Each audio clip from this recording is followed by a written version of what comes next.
தந்தை மகன் தூயாவியாரின் பெயராலே.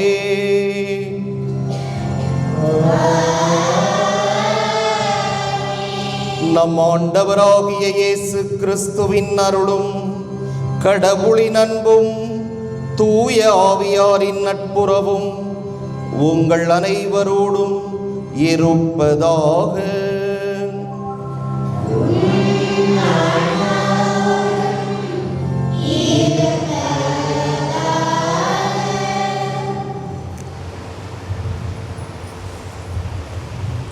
அன்பிற்கினிய இறைமக்களே, ஆண்டவரின் பெயரால் உங்களுக்கு வாழ்த்துக்களும் ஜெபங்களும். இன்றைய நற்செய்தியில் இயேசு ஆண்டவர் கோதுமையையும் களைகளையும் பற்றிய உவமையின் மூலம் நம் வாழ்க்கையின் ஆழமான உண்மையை வெளிப்படுத்துகிறார். நல்லதும் தீயதும் உலகில் இணைந்து வளர அனுமதிக்கப்படுகின்றார். ஆனால் இறுதியில் நீதியும் உண்மையும் வெற்றி பெறும் என்பதை ஆண்டவர் நமக்கு நினைவூட்டுகிறார். நம் இதயங்களில் நல்ல கோதுமையாக வளர வேண்டிய அன்பு, இரக்கம், மன்னிப்பு போன்ற நற்குணங்களை வளர்க்க இறைவனின் அருளை வேண்டுவோம். அதே நேரத்தில் நம்முள் மறைந்திருக்கும் களைகள் போன்ற பொறாமை, வெறுப்பு, சுயநலம் ஆகியவற்றை அகற்ற இறைவனின் கருணையை இத்திருப்பலியில் வேண்டுவோம். இறைவனின் ஆசை பெறுவோம். அன்புமிக்க சகோதர சகோதரிகளே, நம் திருமுழுக்கின் நினைவாக நம் மீது தெளிக்கப்படும் தமது படைப்பாகிய இத்தண்ணீரை புனிதப்படுத்தி அருளுமாறு நம் கடவுளாகிய ஆண்டவரை கெஞ்சி மன்றாடுவோமாக. அவரே நமக்கு உதவி அளித்து நாம் பெற்றுக்கொண்ட தூய ஆவிக்கு உண்மை உள்ளவர்களாய் நிலைத்திருக்க அருள்வாராக. என்றென்றும் உள்ள எல்லாம் வல்ல இறைவா, வாழ்வின் ஊற்றும் தூய்மையின் தொடக்கமுமான தண்ணீரின் வழியாக மக்கள் புனிதமடைந்து நிலை வாழ்வின் கொடையை பெற வேண்டும் என்று திருவுளமானீர். இத்தண்ணீரை புனிதப்படுத்தியருள உம்மை வேண்டுகிறோம். ஆண்டவரே, உமது நாளாகிய இன்று உமது அருட்காவலை பெற விரும்புகிறோம். வாழ்வளிக்கும் உமது அருளின் ஊற்றினை எம்மில் புதுப்பித்தருளும். இத்தண்ணீரினால் எங்கள் உள்ளத்தையும் உடலையும் தீமை அனைத்திலிருந்தும் காத்தருள்வீராக. இவ்வாறு நாங்கள் தூய இதயத்துடனுமை அணுகி வரவும் உமது மீட்பை பெற்றுக்கொள்ளவும் தகுதி பெறுவோமாக. எங்கள் ஆண்டவராகிய கிறிஸ்து வழியாக மன்றாடுகின்றோம். எல்லாம் வல்ல இறைவா, தண்ணீர் வளம் பெற அதில் உப்பிட வேண்டும் என்று இறைவாக்கினர் எலிசா வழியாக கற்பித்தீர். உமது படைப்பு பொருளாகிய இந்த உப்பை பரிவிரக்கத்துடன் புனிதப்படுத்தியருள உம்மை தாழ்மையுடன் வேண்டுகிறோம். ஆண்டவரே, உப்பு கலந்த தண்ணீர் தெளிக்கப்படும் இடமெல்லாம் தீயோனின் தாக்குதல் அனைத்தும் தோல்வியுறச் செய்வீராக. உம் தூய ஆவியார் உடனிருந்து எங்களை இடையராது காத்தருள்வாராக. எங்கள் ஆண்டவராகிய கிறிஸ்து வழியாக மன்றாடுகின்றோம்.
எல்லாம் வல்ல இறைவனும் பாவங்களில் இருந்து நம்மை தூய்மைப்படுத்துவாராக.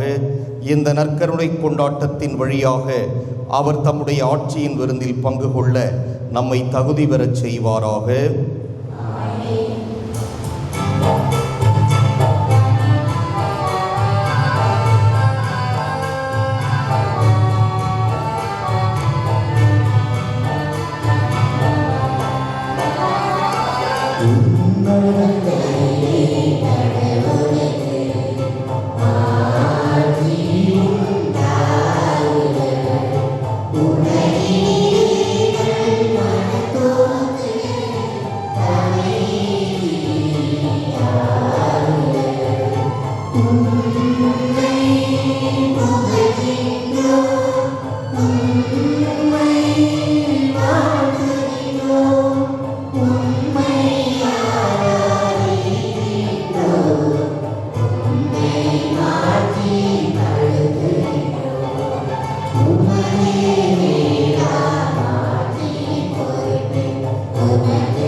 மன்றாடுவோமாக. ஆண்டவரே, நீர் உளம் கனிந்த உம் அடியார்களாகிய எங்களில் உம் அருட்கொடைகளை பெருக செய்தருளும். இவ்வாறு நம்பிக்கை, எதிர்நோக்கு, அன்பு ஆகியவற்றால் நாங்கள் பற்றியறிந்து உம் கட்டளைகளை விழிப்புடனும் ஆர்வத்துடனும் கடைபிடிக்க செய்தருள்வீராக. உம்மோடு தூய ஆவியாரின் ஒன்றிப்பில் இறைவனாய் என்றென்றும் வாழ்ந்து ஆட்சி செய்கின்ற அவர் வழியாக உம்மை மன்றாடுகிறோம்.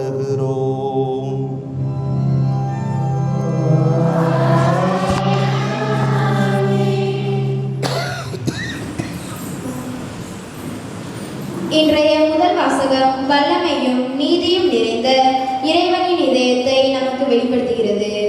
எல்லாவற்றிற்கும் ஆண்டவராகிய அவர் தமது ஆற்றலை தண்டிப்பதற்காக அல்ல, மாறாக இரக்கத்தையும் பொறுமையையும் காட்டுவதற்காக பயன்படுத்துகிறார். இறைவனின் உண்மையான வல்லமை அன்பிலும் மன்னிப்பிலும் வெளிப்படுகிறது என்று எடுத்துரைக்கும் இம்முதல் வாசகத்திற்கு செவிமடுப்போம். முதல் வாசகம். என் பாவங்களிலிருந்து மனமாற்றம் அருள்கிறீர். சாலமோனின் ஞான நூலிலிருந்து வாசகம்.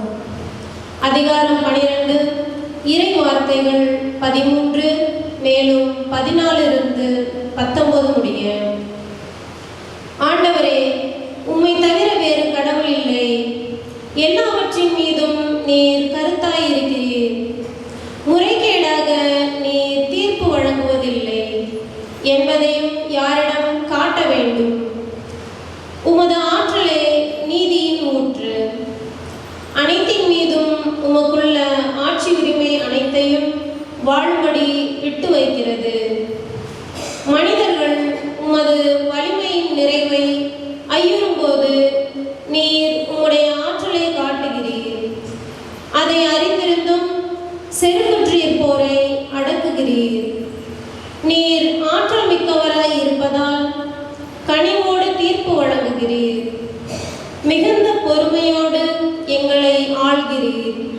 ஏனெனில் நீர் விரும்பும் போதெல்லாம் செயல் புரிய உமக்கு வலிமை உண்டு. நீதிமான்கள் மனிதநேயம் கொண்டவர்களாக இருக்க வேண்டும் என்பதை இச்செயல்கள் வாயிலாக உம் மக்களுக்கு கற்றுக் கொடுத்தீர். உம் மக்களை தன்னம்பிக்கையால் நிரப்பினீர். ஏனெனில் பாவங்களிலிருந்து மனமாற்றம் அருள்கிறீர். ஆண்டவர் வழங்கும் அருள்வாக்கு.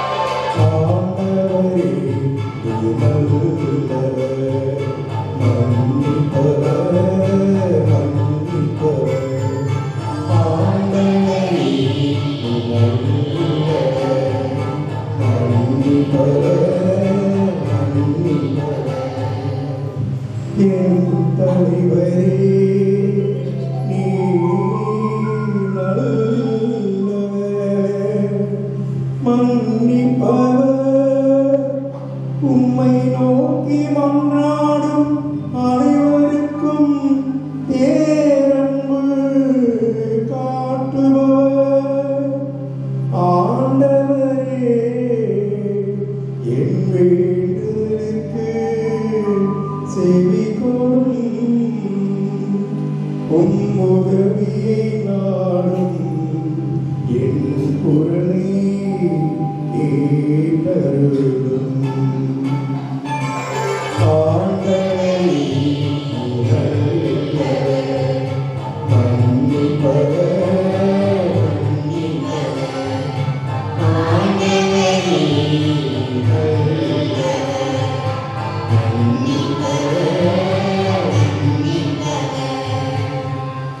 என் தலைவரே, நீ படைத்த மக்களினைத்தார் அனைவரும் உம் திருமுன் வந்து உம்மை பணிவர். உமது பெயருக்கு மாற்றி அளிப்பர். ஏனெனில் நீர் மாற்றி மிக்கவர். வியத்தகு செயல்கள் புரிபவர். நீர் ஒருவரே கடவுள்.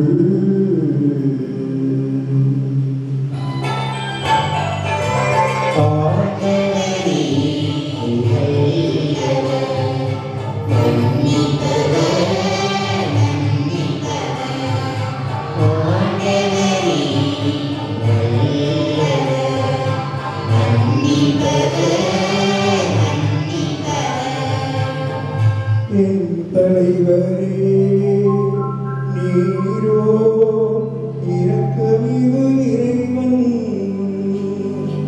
அருள் மிகுந்தவர். விரைவில் சினமுறாதவர். பேரன்பும் உண்மையும் பெரிதும் கொண்டவர். என்னை கண்டோக்கி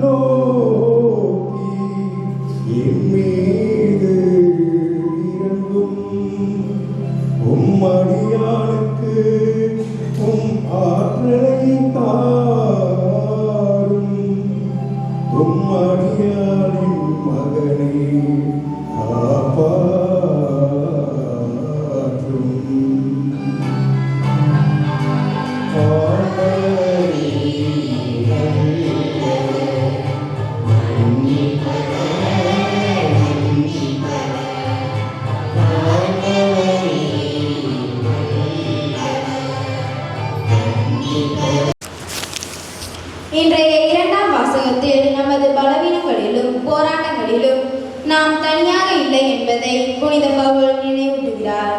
தமக்காக பரிந்து பேசும் தூய ஆவியானவர் வார்த்தைகளால் வெளிப்படுத்த முடியாத நமது இயக்கங்களையும் இறைவனிடம் எடுத்து செல்கிறார். இறைவனின் ஆவியின் துணையையும் அவர்களையும் நம்பி இந்த இறை வார்த்தையை கவனமுடன் கேட்போம். தூய ஆவியார் தாமே நமக்காக பரிந்து பேசுகிறார். திருத்தூதர் பவுல் ரோமேருக்கு எழுதிய திருமுகத்தில் இருந்து வாசகம். அதிகாரம் 8 இறை வார்த்தைகள் 26 தொடங்கி 27 முடிய. சகோதர சகோதரிகளே, தூய ஆவியார் நமது வலுவற்ற நிலையில் நமக்கு துணை நிற்கிறார். ஏனெனில் எதற்காக எப்படி நாம் இறைவனிடம் வேண்டுவது என்று நமக்கு தெரியாது. தூய ஆவியார் தாமே சொல் வடிவம் பெற முடியாத தம்முடைய பெருமூச்சுகளின் வாயிலாய் நமக்காக பரிந்து பேசுகிறார். உள்ளங்களை துருவி ஆயும் கடவுள் தூய ஆவியாரின் மனநிலையை அறிவார். தூய ஆவியாரும் கடவுளுக்கு உகந்த முறையில் இறை மக்களுக்காக பரிந்து பேசுகிறார். இது ஆண்டவர் வழங்கும் அருள்வாக்கு.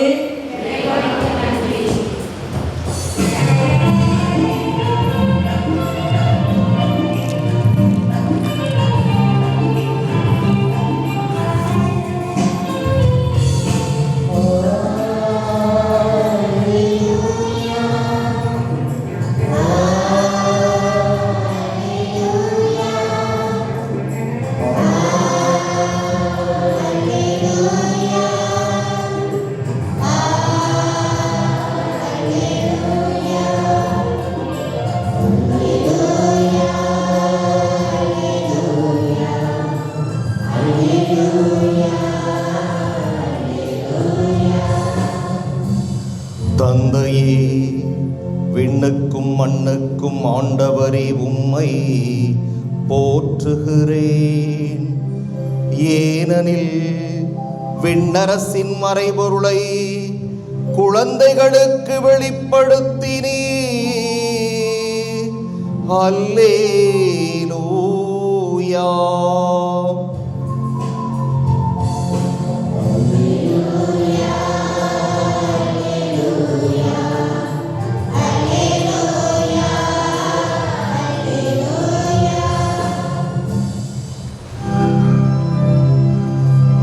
ஆண்டவர் உங்களோடு இருப்பாராக.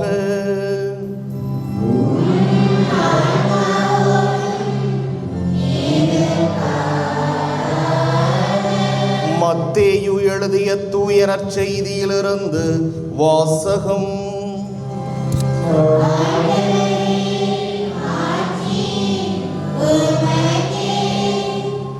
அதிகாரம் 13.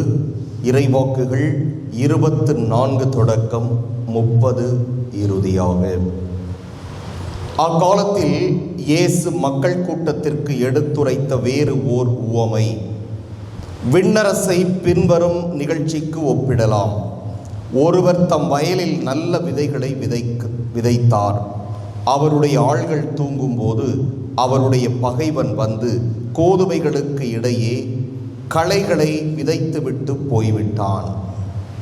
பயிர் வளர்ந்து கதிர்விட்ட போது களைகளும் காணப்பட்டன. நிலக்கிழாருடைய பணியாளர்கள் அவரிடம் வந்து, ஐயா, நீர் உமது வயலில் நல்ல விதைகளை அல்லவா விதைத்தீர், அதில் களைகள் காணப்படுவது எப்படி என்று கேட்டார்கள். அதற்கு அவர், இது பகைவனுடைய வேலை என்றார். உடனே பணியாளர்கள் அவரிடம், நாங்கள் போய் அவற்றை பறித்து கொண்டு வரலாமா? உம் விருப்பம் என்ன என்று கேட்டார்கள். அவர், வேண்டாம், களைகளை பறிக்கும் போது அவற்றோடு சேர்த்து கோதுமையையும் நீங்கள் பிடுங்கிவிடக்கூடும். அறுவடை வரை இரண்டையும் வளரவிடுங்கள். அறுவடை நேரத்தில் அறுவடை செய்வோரிடம் முதலில் களைகளை பறித்து கொண்டு வந்து எரிப்பதற்கென கட்டுகளாக கட்டுங்கள். கோதுமையையோ என் களஞ்சியத்தில் சேர்த்து வையுங்கள் என்று கூறுவேன் என்றார்.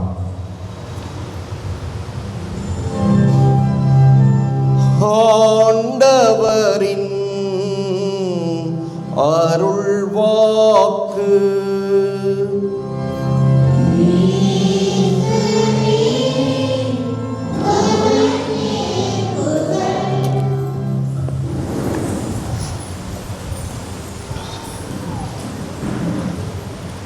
தூய ஆவியார் நமது வலுவற்ற நிலையில் நமக்கு துணை நிற்கிறார்.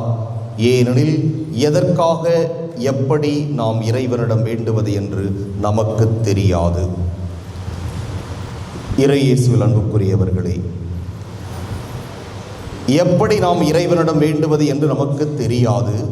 தூய ஆவியார் தாமே சொல் வடிவம் பெற முடியாத நம்முடைய பெருமூச்சுகளின் வாயிலாக நமக்கு பரிந்து பேசுகிறார் என்று கூறப்பட்டிருக்கிறது.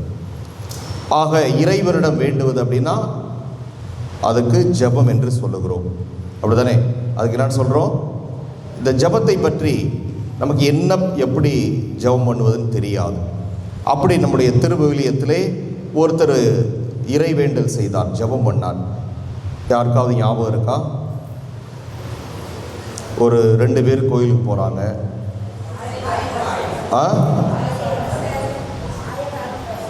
ஆயக்காரனும் பரிசேயனும். Very good. ஆயக்காரன் போய் என்ன சொல்றான்?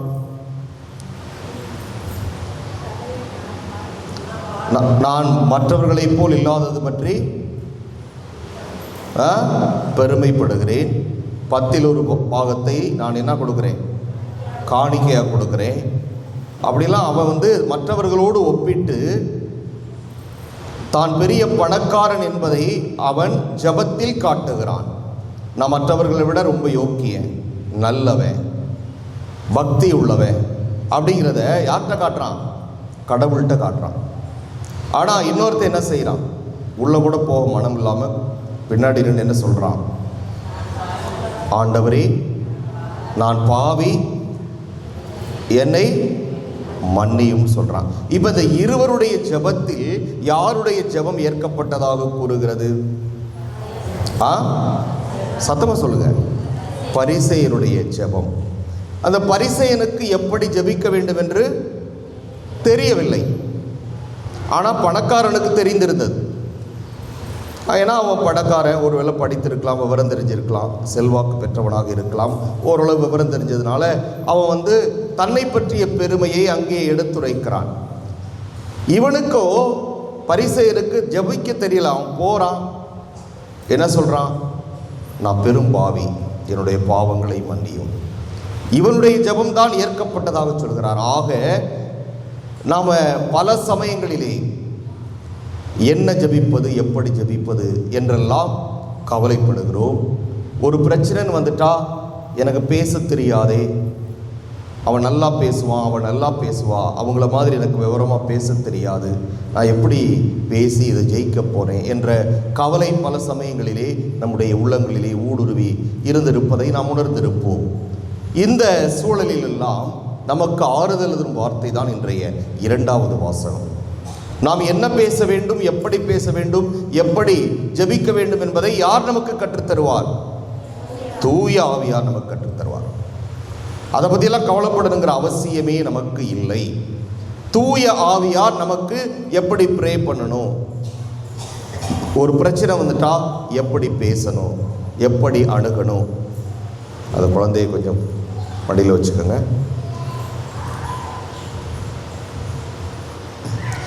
ஆக தூய ஆவியார் நம்மை தூண்டுவார், நீங்கள் கவலைப்பட வேண்டாம் என்று இன்றைய 2வது வாசகம் நமக்கு அழகாக சொல்லுகிறது. இன்னும் ஒண்ணுமே ஜெபிக்க தெரியலையா?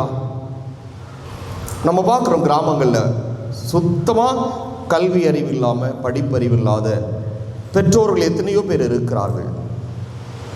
பாவம், அவருடைய காலத்திலே அந்த வசதி இல்லை, வாய்ப்பு இல்லை, அதனால் படிக்கவில்லை. அப்படி இருந்தாலும் பெற்றோர்கள் சில பேர் படிக்க அனுப்பியிருக்க மாட்டாங்க அந்த காலத்துலலாம். இன்னும் ஒரு சில ஊர்லலாம் பார்த்தீங்கன்னா 5வது வரைக்கும் ஸ்கூல் இருக்குது அப்படின்னா பொம்பளை பிள்ளைங்களாம் 5ஆம் கிளாஸுக்கு மேலே படிக்க வைக்க மாட்டாங்க. 8ஆம் கிளாஸ் வரைக்கும் ஸ்கூல் இருக்குன்னா பொம்பளை பிள்ளைங்களை 8ஆம் கிளாஸுக்கு மேலே படிக்க வைக்க மாட்டாங்க. உள்ளூரில் 10ஆம் கிளாஸ் வரைக்கும் தான் இருக்குன்னா 10ஆம் கிளாஸுக்கு மேலே படிக்க வைக்க மாட்டாங்க. என்ன சொல்லுவாங்க, நீ அடுத்த வீட்டுக்கு போகிறாள் தானே, சமைக்க போகிறாள் தானே, அடுப்படியில் போய் நீ சமைக்க போகிறாள் தானே, அடுப்போதும் பெண்களுக்கு படிப்பு எதற்கு என்றெல்லாம் அந்த காலத்தில் நமக்கு விவரம் தெரியாத காலங்களிலே நம்முடைய முன்னோர்கள் படிப்பை நிறுத்தி இருக்கலாம். அப்படி ஒரு சூழலிலே வளர்ந்தவர்களுக்கெல்லாம் என்ன ஜபிக்கிறது எப்படி ஜபிக்கிறது தெரியாது. அது அவர்களுடைய தவறு அல்ல, நான் அதை குறையாக சொல்லவில்லை. ஆனால் அவர்களுக்கு ஒரு பிரச்சனை என்று வருகின்ற பொழுது, தாங்க முடியாத பிரச்சனை வரும்போது என்ன செய்வாங்க, மண்ணவாரி அள்ளி என்ன செய்வாங்க, மண்ணவாரி அள்ளி நீ நாசமாக போவ, உருப்படாமல் போவ அப்படின்னு சொல்லி வாரி இறைப்பாங்க. வீட்டுக்கிட்ட இறைப்பாங்க, கோயிலுக்கு முன்னாடி வந்து இறைப்பாங்க. அது ஒரு பெருமூச்சு, தோல்வியினுடைய பெருமூச்சு, அநீதி இழைக்கப்பட்டதனுடைய ஒரு பெருமூச்சு, தான் ஏமாற்றப்பட்டதனுடைய பெருமூச்சு. எனவே இந்த பெருமூச்சின் வாயிலாக நான் உங்களுடைய தேவைகளை அறிந்து கொள்வேன் என்று ஆண்டவர் கூறுவதை நாம் பார்க்கிறோம். எனவேதான் இப்படி யாருடைய சப்போர்ட்டும் இல்லாத ஏழைகள் பாதிக்கப்படுகின்ற பொழுது அவர்களுடைய பெருமூச்சு ஆண்டவரை எட்டுகிறது, அவர்களுடைய வேதனை ஆண்டவரை எட்டுகிறது, அவர்களுடைய துன்பம் ஆண்டவரை எட்டுகிறது. எனவே இவர்கள் சார்பாக ஆண்டவர் போரிட்டு அவர்களுக்கு வெற்றியை தேடித் தருவார் என்று இன்றைய 2வது வாசகம் கூறுகிறது. எனவே இந்த தூய ஆவி எனும் ஒரு துணையாளர் நமக்கெல்லாம் பரிந்து பேசுகிறவராக இருக்கிறார், பரிந்து பேசுகிறவராக ஆண்டவரால் நமக்கு வழங்கப்பட்டிருக்கிறார் என்று 2வது வாசகம் நமக்கு சொல்லுகிறது. முதல் வாசகத்திலே நாம் பார்க்கிறோம், ஆண்டவரே உம்மை தவிர வேறு கடவுள் இல்லை. ஆனால் நம்ம என்ன செய்கிறோம், எல்லா கோயிலுக்கும் போகிறோம், எல்லாம் ஒரே சாமி தான், எல்லாம் ஒரே கடவுள் தான் என்று கொஞ்சம் கூட கூச்ச நாச்சமே இல்லாமல், அன்னை ஃபாதர் சொன்ன மாதிரி வெக்கமே இல்லாமல் நாம் மற்ற கோயிலுக்கு போயிட்டு இங்கேயும் வர்றோம். கேட்டால் நம்ம நியாயப்படுத்துகிறோம், எல்லா தெய்வமும் ஒன்று தானே, எல்லா தெய்வம் ஒன்றும் இல்லை.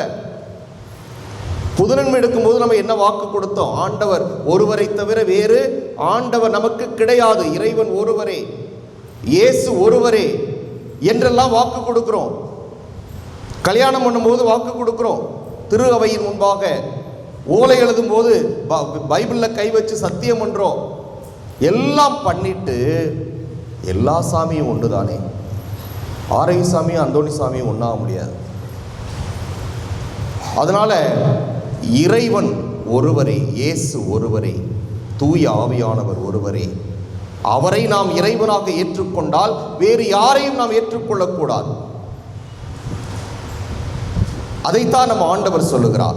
இங்கே பாருங்கள், சாலமோனினுடைய ஞான நூலிலே அந்த இறைவாக்கினர் சொல்லுகிறார், ஆண்டவரே உம்மை தவிர வேறு கடவுள் இல்லை, எல்லாவற்றின் மீதும் நீர் கருத்தாய் இருக்கிறீர். அங்க தூய ஆவியானவன் 2வது வாசகத்தில் சொல்றாங்க, இங்க எல்லாவற்றின் மீதும் நீர் கருத்தாய் இருக்கிறீர், முறைகேடாக நீர் தீர்ப்பு வழங்குவதில்லை என்பதை யாரிடம் காட்ட வேண்டும்? இறைவன் ஒருபோதும் முறைகேடாக நமக்கு தீர்ப்பு வழங்க மாட்டார். அந்த தீர்ப்பு வழங்கு இறைவன் தூய ஆவியானவர் வழியாகத்தான் அதையும் நமக்கு கொடுக்கிறார். உமது ஆற்றிலே நீதியின் ஊற்று, அனைத்தின் மீதும் உமக்குள்ள ஆட்சி உரிமை அனைத்தையும் வாழும்படி விட்டு வைக்கிறது என்று சொல்லுகிறார். நீதிமான்கள் கடைசியில் சொல்றாரு, மனிதநேயம் கொண்டவர்களாக இருக்க வேண்டும். அதைத்தான் திரு அவை மீண்டும் மீண்டும் வலியுறுத்துகிறது. நீதிமான்கள் மனிதநேயம் கொண்டவர்களாக இருக்க வேண்டும் என்பதை இச்செயல்கள் வாயிலாக உம் மக்களுக்கு கற்றுக் கொடுத்தீர். உம் மக்களை நன்னம்பிக்கையால் நிரப்பினீர், தன்னம்பிக்கை அல்ல நன்னம்பிக்கையால் நிரப்பினீர், ஏனெனில் பாவங்களில் இருந்து மனமாற்றம் அருள்வீர்.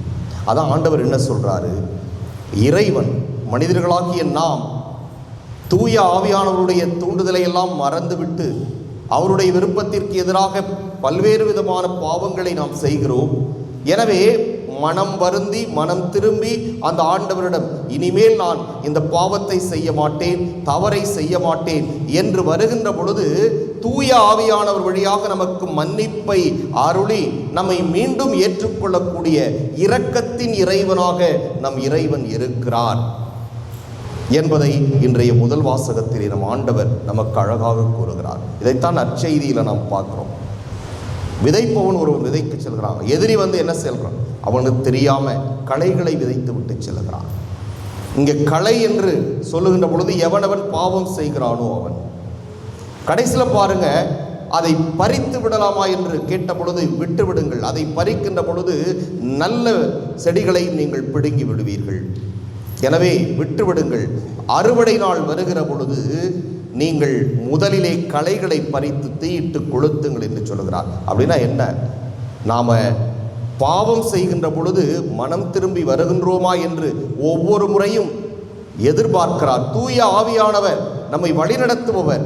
அவர் நமக்கு சொல்லுவார், நீ செய்வது குற்றம், நீ செய்வது தவறு, நீ செய்வது பாவம் என்று. எனவே அதை உணர்ந்து நாம் திருந்தி விட்டால் நாம் களைகள் அல்ல, நல்ல கனிதரும் செடிகள், மரங்களாக மாறிவிடுகிறோம். எனவே அவ்வாறு நாம் மாறவில்லை என்றால் வெயிட் பண்றார் கடவுள். கடைசியில் அந்த அறுவடை நாள் வருகின்ற பொழுது யார் யாரெல்லாம் இந்த பாவத்திலே உழன்று கடைசி வரை பாவியாக வாழ்ந்து கொண்டிருக்கிறார்களோ, மனமாற்றத்தை நோக்கி பயணிப்பவர்களாக இல்லாமல் வாழ்ந்தார்களோ, அவர்களையெல்லாம் நரகம் என்னும் நெருப்பிலே சுட்டெரிப்பார். நல்லவர்களை, நல்ல விதைகளை அவர் தானியத்தை களஞ்சியத்திலே சேர்த்து வைப்பார், தன்னோடு அவர் இணைத்துக் கொள்வார். நல்ல மக்களை, நல்ல ஆன்மாக்களை ஆண்டவர் தன்னோடு நிலைவாழ்வு எனும் பரிசை கொடுத்து தன் கூடவே அவர் வைத்திருப்பார் என்று நம் ஆண்டவர் சொல்லுகிறார். எனவே இந்த 3 வாசகங்களும் எவ்வளவு அழகாக ஒன்றாக பயணிக்கிறது என்பதை நாம் புரிந்து கொள்ள வேண்டும். ஆம், நாம் ஆண்டவர் இரக்கத்தின் இறைவன், நாம் மனிதர்கள், பலவீனர்கள், பாவம் செய்வ இயல்பு உடையவர்கள். ஆனால் தூய ஆவியானவர் அதை நமக்கு உணர்த்தி, நீ செய்வது பாவம், தவறு, அநீதி என்று உரைக்கின்ற பொழுது அதை நாம் ஏற்றுக்கொண்டு திருந்தியவர்களாக வாழ்கின்ற பொழுது நாம் ஆண்டவரோடு எப்பொழுதுமே இருப்போம். இல்லை என்றால் நமக்கும் அந்த எரி நரகத்திலே நாம் வீழ்ந்து மடிவோம் என்பதை நாம் மறந்துவிடக்கூடாது. எனவே அன்புக்குரியவர்களே, ஆண்டவர் மன்னிக்கும் இறைவன் தான், இரக்கத்தின் இறைவன் தான், நமக்கு வாய்ப்பு கொடுக்கிறார். நாம் எப்பொழுதும் மனம் மாறும் இதயம் உள்ளவர்களாக வாழ வேண்டும் என்று. எனவே மனித பலவீனத்தினால் நாம் தவறுகள் செய்தாலும் ஆண்டவரிடம் மன்னிப்பு பெற்று அவருடைய பிள்ளைகளாக மாறுவோம். ஆமென். எழுந்து நின்று விசுவாசத்தை அறிக்கையிடுவோம்.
தந்தையிடம் அறியடி கொண்டே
அன்புக்குரியவர்களே, நம்முடைய மன்றாட்டுக்களை ஆண்டவரிடம் எடுத்துரைப்போம்.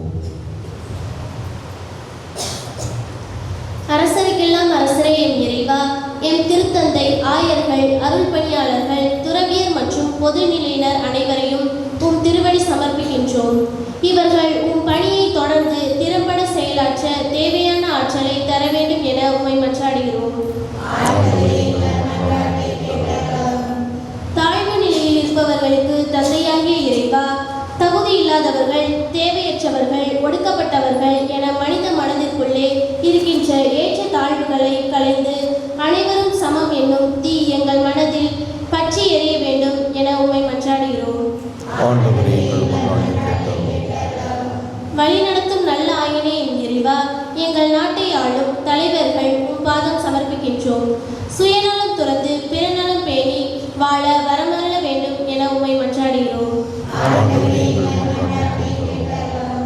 பேணி பாதுகாக்கும் இறைவா, உடல் மனநோயாளிகளை உம்மிடம் சமர்ப்பிக்கின்றோம். நீரே அவர்களுக்கு தேவையான ஆற்றலை தந்து இயல்பு நிலைக்கு திரும்பச் செய்ய வேண்டும் என உம்மை மன்றாடுகிறோம். நம்முடைய தனிப்பட்ட தேவைகளை அமைதியாக ஆண்டவரிடம் எடுத்துரைப்போம்.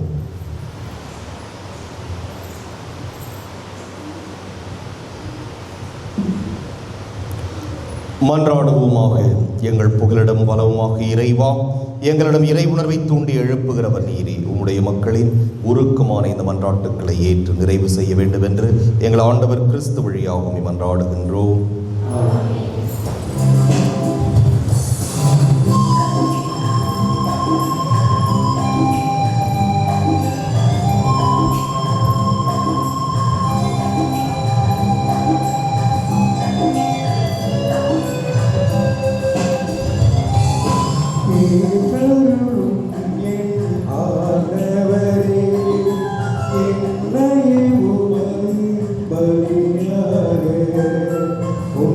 ஆண்டவரே, அனைத்துலக நிறைவானை வாழ்த்து பெறுவீராக. வல்லன்மையில் நாம் தப்பத்தை பெற்றுள்ளோம்.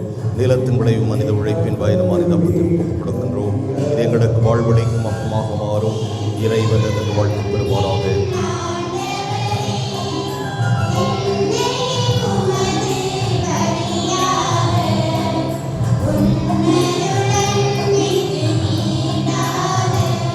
தள்ளி வை.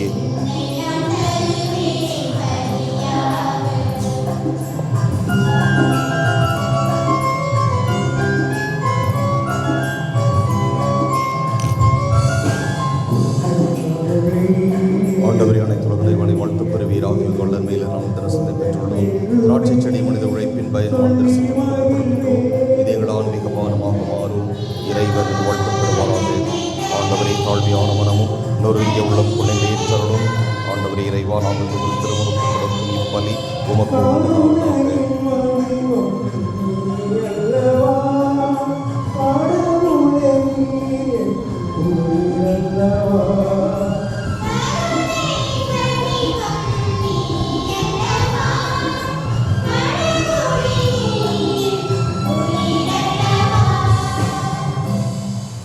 சகோதர சகோதரிகளை, என்னுடையதும் உங்களுடையதுமான இப்பலி எல்லாம் வல்ல தந்தையாகிய இறைவனுக்கு ஏற்றதாகும்படி மன்றாடுங்கள்.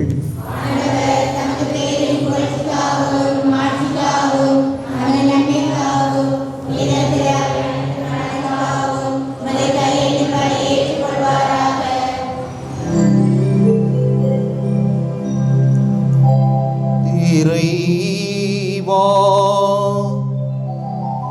பழைய ஏற்பாட்டு பல்வேறு பலிகள் உம் திருமகனின் நிறைவான ஒரே பலியில் முழுமை பெற செய்தி. ஆபேலின் காணிக்கைகள் மீது ஆசி வழங்கி புனிதப்படுத்தியது போல உமது மாட்சியின் மேன்மைக்காக இறைப்பற்றுள்ள உமடியார்கள் ஒவ்வொருவரும் செலுத்தும் பலியை ஏற்று அது அனைவரின் மீட்புக்கும் பயன்பட செய்தருள்வீராக. எங்கள் ஆண்டவராகிய ஆண்டவராகிய கிறிஸ்து வழியாக உம்மை மன்றாடுகிறோம்.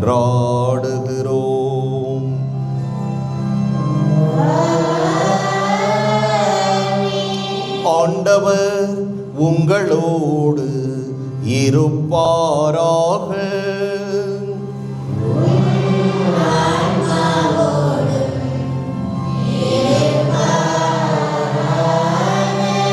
இதயங்களை மேலே எழுப்புங்கள்.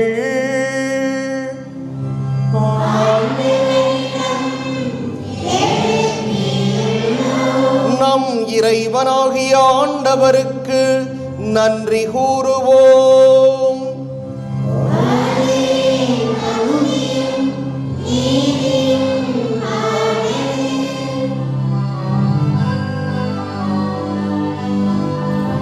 ஆண்டவரே, தூயவரான தந்தையே, என்றும் உள்ள எல்லாம் வல்ல இறைவாம்,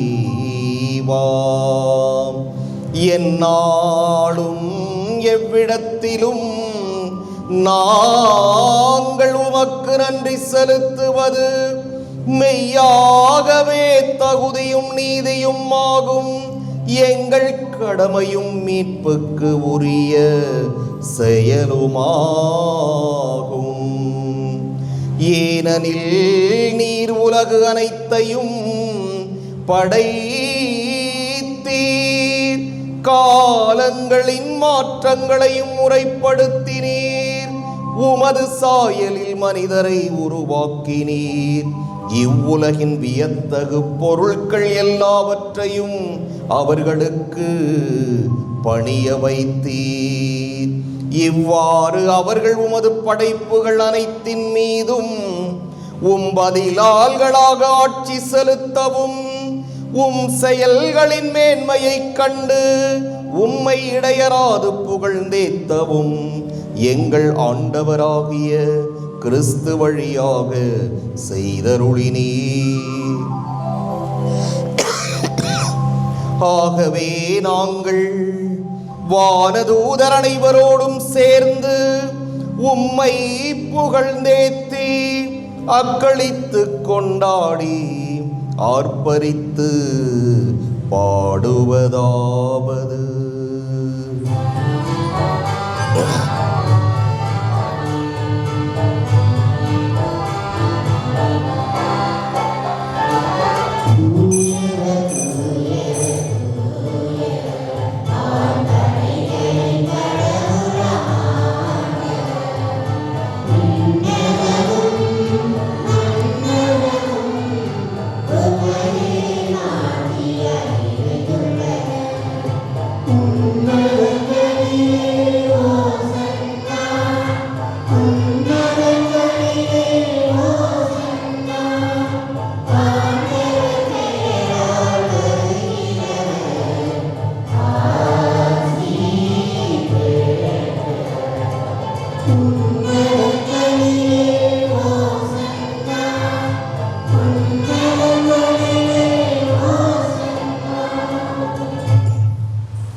ஆண்டவரே, நீர் மெய்யாகவே தூயவர், தூய்மை அனைத்துக்கும் ஊற்று. ஆகவே உம்முடைய ஆவியை பொழிந்து இக்காணிக்கைகளை தூய்மைப்படுத்த உம்மை வேண்டுகிறோம்.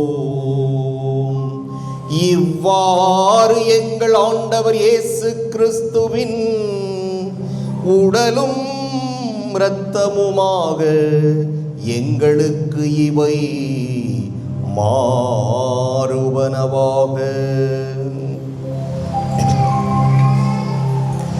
அவர் பாடுபட உளம் கனிந்து தம்மை கையளித்த போது அப்பத்தை எடுத்து நன்றி செலுத்தி அதை பிட்டு தம் சீடர்களுக்கு அளித்து கூறியதாவது: அனைவரும் இதிலிருந்து பெற்று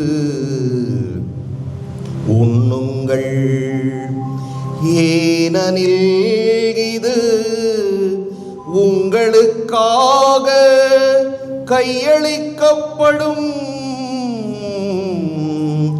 என் உடல்.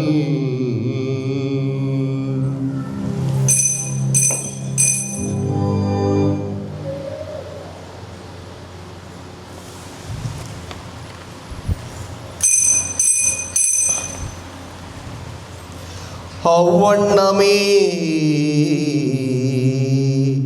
இரவு விருந்தை அருந்தியபின் கிண்ணத்தையும் எடுத்து மீண்டும் உமக்கு நன்றி கூறி தம் சீடர்களுக்கு அளித்து அவர் கூறியதாவது: அனைவரும் இதிலிருந்து பெற்று பருகுங்கள், ஏனெனில் இது புதிய நிலையான உடன்படிக்கைக்கு உரிய என் இரத்தத்தின் கிண்ணம். இது பாவ மன்னிப்புக்கென்று உங்களுக்காகவும் பலருக்காகவும் சிந்தப்படும். இதை என் நினைவாக செய்யுங்கள்.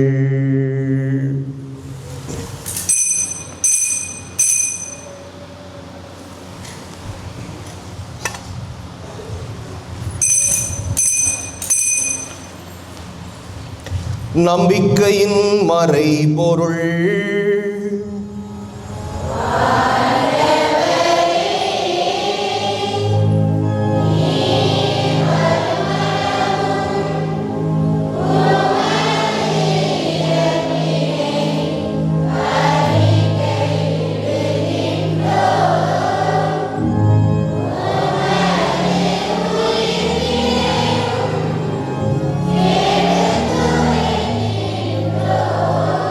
ஆகவே ஆண்டவரே, நாங்கள் கிறிஸ்துவின் இறப்பினையும் உயிர்ப்பினையும் நினைவு கூர்ந்து வாழ்வு தரும் அப்பத்தையும் மீட்பளிக்கும் கிண்ணத்தையும் உமக்கு ஒப்புக் கொடுக்கின்றோம். உம் திருமுன் நின்று உமக்கு ஊழியம் புரிய தகுந்தவர்கள் என எங்களை ஏற்றுக்கொண்டீர். எனவே உமக்கு நன்றி செலுத்துகிறோம். மேலும் கிறிஸ்துவின் உடலிலும் இரத்தத்திலும் பங்கு கொள்ளும் எங்களை தூய ஆவியார் ஒன்று சேர்க்க வேண்டும் என உம்மை தாழ்மையுடன் மன்றாடுகின்றோம். ஆண்டவரே, உலகெங்கும் பரவி இருக்கும் அது திரு அவையை நினைவு கூர்ந்தருளும். எங்கள் திருத்தந்தை லியோ, எங்கள் ஆயர் சகாயராஜ், எல்லா திருநிலையினராகிய அனைவரோடும் உமது திரு அவை அன்பில் நிறைவு பெறச் செய்தருளும். மேலும் உயிர்த்தெழும் எதிர்நோக்குடன் துயில் கொள்ளும் எங்கள் சகோதரர் சகோதரிகளையும் இறந்தோர் அனைவரையும் இரக்கத்துடன் நினைவு கூர்ந்து உமது திருமுக ஒளியினுள் ஏற்றருளும். எங்கள் அனைவர் மீதும் இரக்கமாயிரும். கடவுளின் கன்னித்தாயான புனித மரியா, அவருடைய கணவரான புனித யோசேப்பு, புனித திருத்தூதர்கள், இவ்வுலகில் உமக்கு உகந்தவராய் இருந்தோராகிய புனிதர் அனைவருடனும் நாங்கள் நிலை வாழ்வில் பங்கு கொள்ளும் தகுதி பெற்று உம் திருமகன் இயேசு கிறிஸ்து வழியாக உம்மை புகழ்ந்தேத்தும் வரமருள உம்மை மன்றாடுகிறோம்.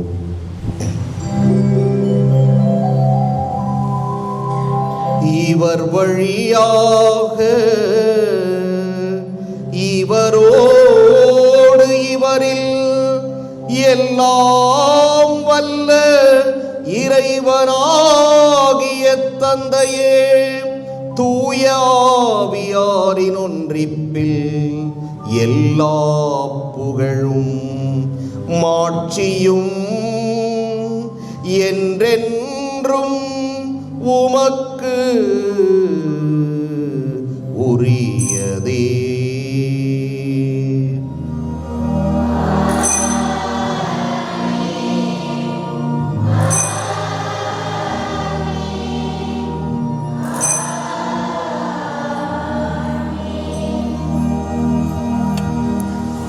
மீட்பரின் கட்டளையால் கற்பிக்கப்பட்டு இறைபடைப்பினையால் பயிற்சி பெற்ற நாம் துணிந்து பாடுவோம்.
அனைத்திலிருந்தும் எங்களை விடுவித்து எங்கள் வாழ்நாளில் அமைதியை கனிவுடன் அருளவும் மன்றாடுகிறோம். உமது இரக்கத்தின் உதவியால் நாங்கள் பாவத்திலிருந்து எப்போதும் விடுதலை பெற்று யாதொரு கலக்கமுமின்றி நலமாயிருப்போமாக. நாங்கள் எதிர்நோக்கி இருக்கும் பேரின்பத்துக்காகவும் எம் மீட்பராகிய இயேசு கிறிஸ்துவின் வருகைக்காகவும் காத்திருக்கின்றோம்.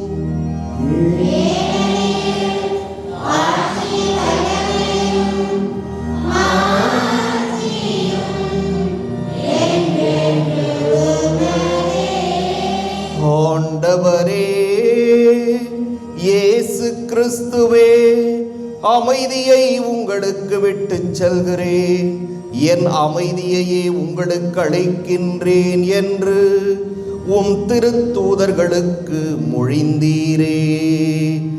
எங்கள் பாவங்களை பாராமல் உமது திரு அவையின் நம்பிக்கையை கண்ணோக்கி உமது திருவுளத்துக்கு ஏற்ப அதற்கு அமைதியையும் ஒற்றுமையையும் அளித்தருள்வீராக. என்றென்றும் வாழ்ந்து ஆட்சி செய்கின்றவர் நீரே.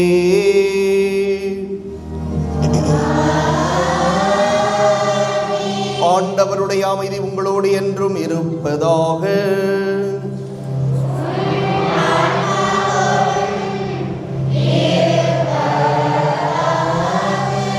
ஒருவருக்கொருவர் அமைதியை பகிர்ந்து கொள்வோம்.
இதோ இறைவனின் செம்மறி, இதோ உலகின் பாவங்களை போக்குபவர். செம்மறியின் விருந்துக்கு அழைப்பு பெற்றோர் பேறு பெற்றோர்.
Krasntroda, Krasntroda,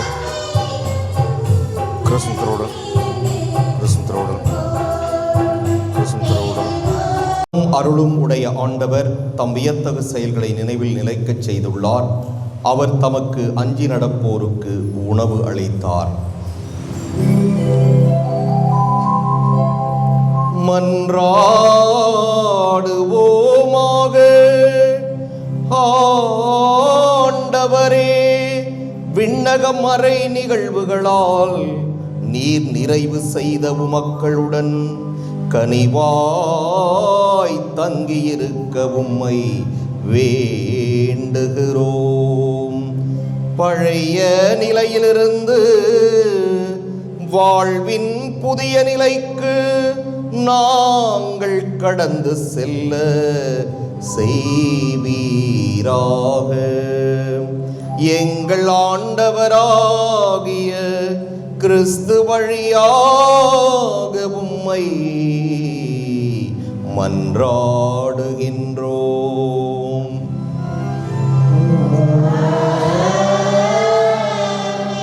ஆண்டவர் உங்களோடு இருப்பாராக.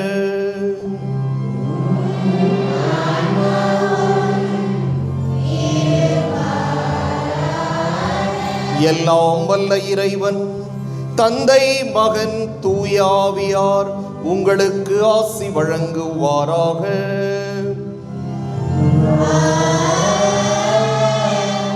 சென்று வருவோம். திருப்பலி நிறைவேறிற்று.